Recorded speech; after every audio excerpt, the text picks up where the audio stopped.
जब भी आप वीडियो देखना शुरू करें, कोई भी वीडियो आप पूरा देखें, जिससे क्या होगा कि आप उस वीडियो के सारे कॉन्सेप्ट समझ पाएंगे।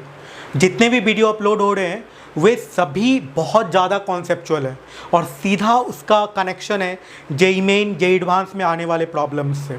ठीक है, जब मैं इस पे क्वेश्चन सॉल्व करवाऊंगा प्रीवियस ईयर क्वेश्चन बैंक से, तो आपको पता चलेगा कि सारे कॉन्सेप्ट बहुत ही ज़्यादा इम्पॉर्टेंट थे। तो शुरू करते हैं सेकेंड पार्ट इसका। एनएलएम के सेकेंड पार्ट में कुछ और भी हम लोग एग्जाम्पल देख लेते हैं कांस्टेंट मोशन से रिलेटेड, फिर आगे बढ़ते हैं। देखिएगा, सेकेंड एग्जाम्पल जो है कांस्टेंट मोशन का, जैसे ऐसा सोचिए कि एक पुल्ली है,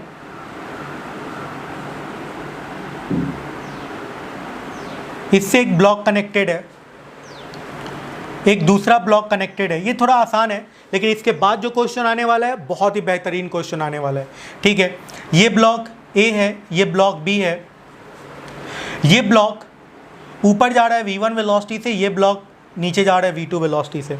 ठीक है, v1 और v2 में रिलेशन बताना है, बहुत ही आसानी से सब लोग जान रहे होंगे v1 इक्वल टू v2 होगा। लेकिन इसको हम लोग सॉल्व करते हैं कांस्टेंट मोशन के मेथड से, सीखते हैं इसका।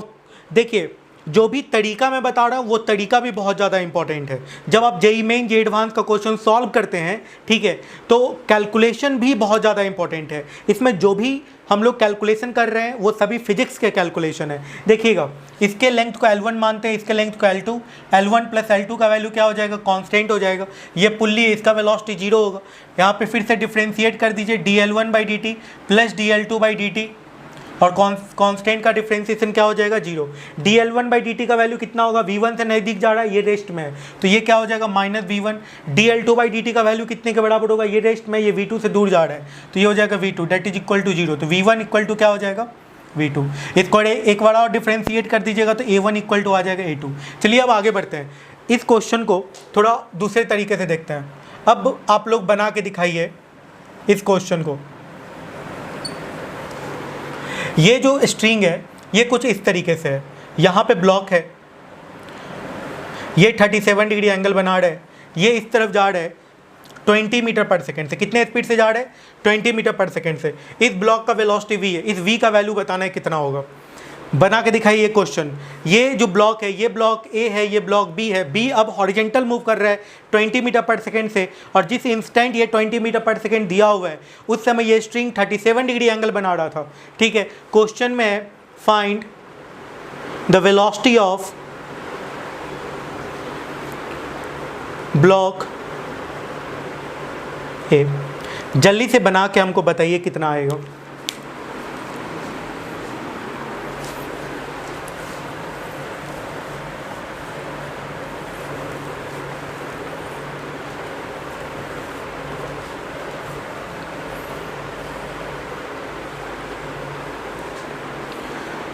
देखिएगा, इसके लेंथ को L1 मानते हैं, इसके लेंथ को L2 मानते हैं। L1 प्लस L2 का वैल्यू कितने के बराबर होगा, कांस्टेंट dL1/dt प्लस dL2/dt का वैल्यू, कांस्टेंट का डिफरेंशिएशन 0 हो गया। dL1/dt ये क्या है, v से नज़दीक जा रहा है, माइनस v हो जाएगा। ठीक है, dL2/dt, अब इसका इस डायरेक्शन का कंपोनेंट लिखना है। ये 37 डिग्री है, ये 37 डिग्री है, तो यहाँ पे देखिए ये वाला जो एंगल होगा ये 37 डिग्री होगा, ये 37 डिग्री हो जाएगा। यदि ये 37 है तो ये 37 होगा, तो इसका जो वेलोसिटी 20 है इस डायरेक्शन में, इसका ये वाला कंपोनेंट, इधर वाला कंपोनेंट कितना आ जाएगा, 20 sin 37 डिग्री, 20 sin 37 डिग्री। ठीक है, तो dL2/dt को क्या लिख सकते हैं, 20 sin 37 degree that is equals to 0। ठीक है, तो यहाँ से वेलोसिटी का वैल्यू मिल जाएगा। ओके, इस क्वेश्चन में क्या था, देखिए मैं फिर से एक बार बता रहा हूँ। ये पुल्ली था, ये स्ट्रिंग कुछ ऐसे था, यहाँ पर जो ब्लॉक कनेक्टेड था वो इस तरफ जा रहा था, कितने स्पीड से, 20 मीटर पर सेकेंड से जा रहा था ना। तो यहाँ पे चूँकि ये 37 डिग्री एंगल था, तो ये वाला एंगल कितने के बराबर हो गया, 37 डिग्री के बराबर हो गया। तो 20 का जो ये कंपोनेंट होगा, स्ट्रिंग के डायरेक्शन वाला कंपोनेंट क्या हो जाएगा, 20 sin 37 डिग्री हो जाएगा। और ये दूर जा रहा है इसलिए ये पॉजिटिव होगा 20 साइन 37 डिग्री, माइनस वी, ये चूंकि यहाँ पर जो ब्लॉक था ये नज़दीक जा रहा था इसलिए माइनस वी हो गया, तो minus V plus 20 sine 37 degree equal to 0। तो यहाँ से वी का वैल्यू मिल गया 20 साइन 37 डिग्री, 20 साइन 37 डिग्री का वैल्यू 3/5, पुट कर दीजिए, ये 4 से कटेगा तो कितना आ जाएगा 12 मीटर पर second. This is the final velocity. तो ये आंसर हो जाएगा किसका, ब्लॉक ए का, ब्लॉक ए के वेलोसिटी का ये वैल्यू होगा। चलिए फिर आगे बढ़ते हैं, सेकेंड क्वेश्चन पे चलते हैं। इसी क्वेश्चन में यदि ऐसे पूछ दिया जाता कि जैसे ये ब्लॉक है, ये एक ब्लॉक है, ये ब्लॉक ए है, ये ब्लॉक बी है, ये वर्टिकल स्ट्रिंग वर्टिकल है और ये इस डायरेक्शन में जाने लगा वी वेलोसिटी से। अब इसका वेलोसिटी कितना हो जाएगा, जल्दी बताइए कितना होगा, 0। इसका वेलोसिटी क्या होगा, 0, क्योंकि ये तो परपेंडिकुलर जा रहा है ना। इसका ये कंपोनेंट क्या होगा, वी कॉस 90 डिग्री, और कॉस 90 कितना होता है, 0, तो ये पूरा का पूरा 0 हो जाएगा। तो ये वेलोसिटी यू का वैल्यू कितने के बराबर आ जाएगा, 0 के बराबर। चलिए फिर नेक्स्ट क्वेश्चन पे चलते हैं।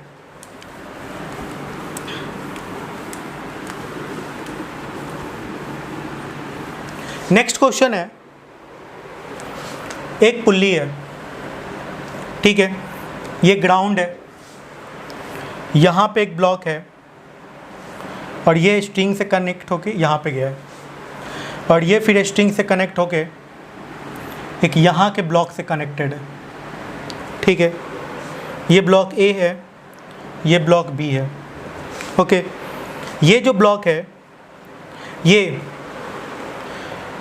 V1 से जा रहा है, ये ऊपर जा रहा है V2 से, और ये इस तरफ जा रहा है V3 से, ठीक है। ये V1 से इधर जा रहा है, ये V2 से इधर जा रहा है, ये V3 से इस तरफ जा रहा है। ये जो स्ट्रिंग है इधर से θ2 एंगल बना रहा है, ठीक है, और ये जो एंगल है ये θ1 है। अब यहाँ पे V1, V2, V3 में रिलेशन बताना है। देखिएगा, समझिएगा, यहाँ पे भी क्या है, ये लेंथ L1, ये लेंथ L2, और L1 प्लस L2 का वैल्यू क्या हो जाएगा, कांस्टेंट हो जाएगा। डिफ्रेंशिएट कीजिएगा dL1/dt प्लस dL2/dt, और कांस्टेंट का डिफ्रेंशिएशन कितना आ जाएगा, 0 आ जाएगा, dL1/dt। अब इसके बारे में सोचिए, देखिए ये जो है V2 से दूर जा रहा है, ठीक है, इस स्ट्रिंग के डायरेक्शन में, इस स्ट्रिंग के डायरेक्शन में यदि आप इस V2 का कंपोनेंट लीजिएगा तो ये कितने के बराबर, θ2 के बराबर, ठीक है। तो ये कितने के बराबर हो जाएगा, ये θ1 है तो ये θ1 हो जाएगा। तो V2 का ये कंपोनेंट कितना हो जाएगा, V2 साइन θ1, ठीक है, ओके। अब ये θ2 है, अब इधर का कंपोनेंट लिख दीजिए, तो ये θ2 होगा, तो V2 का ये कंपोनेंट कितना हो जाएगा, V2 साइन θ2।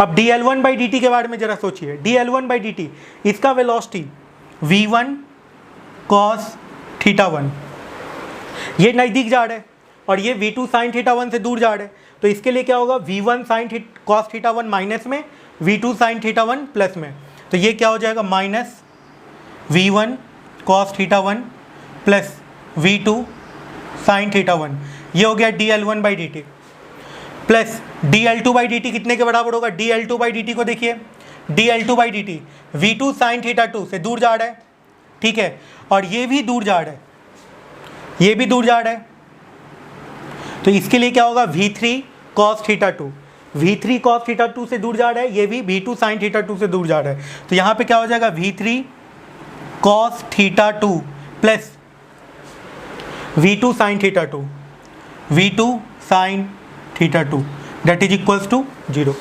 अब यहाँ से रिलेशन मिल गया आपको, तो रिलेशन क्या मिल गया, देखिए यहाँ पे, तो इस केस में क्या आ जाएगा, माइनस V1 cos θ1, ठीक है, यहाँ इन दोनों में V2 कॉमन कर सकते हैं आप, plus V2 sine θ1 plus sine θ2 plus V3 cos θ2 and that is equal to what, 0। ये रिलेशन आ गया V1, V2 और V3 में। इस तरीके से आप V1, V2, V3 में रिलेशन कैलकुलेट कर सकते हैं, ठीक है। चलते हैं अब नेक्स्ट एग्जाम्पल पे, इसको आप समझ लीजिए और यदि इस तरह के क्वेश्चन में यदि आपको डाउट मिलता है तो आप नीचे कमेंट करके आप मुझे बता सकते हैं, या मुझे आप व्हाट्सएप पे इस क्वेश्चन को पूछ सकते हैं। चलिए फिर आगे बढ़ते हैं।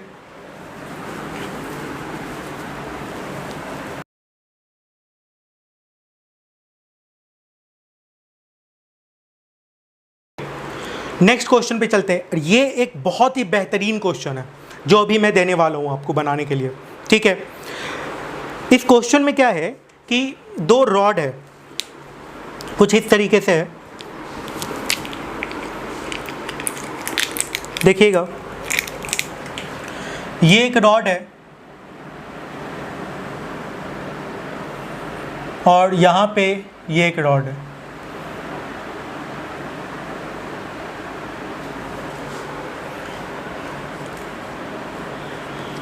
यहाँ पे एक रिंग है, सर्कुलर रिंग है जो इससे अटैच है, और यहाँ पे एक सर्कुलर रिंग इससे अटैच है। यहाँ पे एक फिक्स पॉइंट है, एक या फिक्स एक रॉड कर सकते हैं, जो कि स्ट्रिंग इससे फिक्स है। ये स्ट्रिंग है। ये जो रिंग है ये मूवेबल रिंग है। ये कैसा रिंग है? मूवेबल रिंग, ठीक है। और ये इससे कनेक्टेड है। ये स्ट्रिंग ऐसे जा करके इससे कनेक्टेड है, ऐसे करके, ठीक है। और ये जो रिंग है ना, इसके अंदर से ये गया हुआ है, ओके। अब इस क्वेश्चन में कहा जा रहा है कि यदि ये जो रिंग है ये v स्पीड से ऊपर जा रहा है और ये यदि u स्पीड से नीचे आ रहा है, ये एंगल यदि अल्फ़ा है, तो v का वैल्यू u के टर्म में कितना आएगा? v का वैल्यू u के टर्म में कितना आएगा? Find the value of v in terms of u। ये क्वेश्चन में कहा जा रहा है। कैलकुलेट कीजिए। देखिए, इस तरह के क्वेश्चन को कैलकुलेट करने के लिए क्या करना होता है, इसको L1 मान लीजिए, इसको L2 मान लीजिए। अब L1 प्लस L2 का वैल्यू क्या हो जाएगा? कांस्टेंट। क्या हो जाएगा? L1 plus L2 equal to constant. जो अपना मेथड है पुराना वही अप्लाई करना है। तो dL1 by dt plus dL2 by dt, और कांस्टेंट का डिफ्रेंसिएशन क्या हो गया? 0। तो dL1 बाई dt, ये v से दूर जा रहा है ना, तो dL1 बाई dt, इस पॉइंट का वेलोसिटी 0 है, तो dL1 बाई dt को क्या लिख सकते हैं? Plus v। और dL2 बाई dt को क्या लिख सकते हैं? देखिए, ये v से इधर दूर जा रहा है, तो इसका ये कंपोनेंट कितना हो जाएगा? v sine alpha. और v साइन अल्फा से ये नज़दीक जा रहा है, तो ये क्या हो जाएगा? Minus v sine alpha, minus v sine alpha. इसके लिए माइनस v साइन अल्फा, और ये इधर है, ये अल्फ़ा है, तो इसका ये कंपोनेंट क्या हो जाएगा? u साइन अल्फ़ा, है ना। ये अल्फ़ा है तो ये π/2 माइनस अल्फ़ा होगा, तो ये कंपोनेंट क्या हो जाएगा? u sine alpha. और ये u साइन अल्फ़ा से ये भी नज़दीक जा रहा है, तो यहाँ पे क्या हो जाएगा? Minus u sine alpha, and that is equals to what? 0। तो u का वैल्यू मिल गया। तो u का वैल्यू कितने के बराबर आ जाएगा? v common 1 minus sine alpha by sine alpha. This is the value of u in terms of v, ठीक है। तो ये इस तरह से हम लोगों ने कुछ एग्जाम्पल सीखा कांस्टेंट मोशन से रिलेटेड, ठीक है। नेक्स्ट वीडियो में कांस्टेंट मोशन में और भी हम लोग एग्जाम्पल देखेंगे।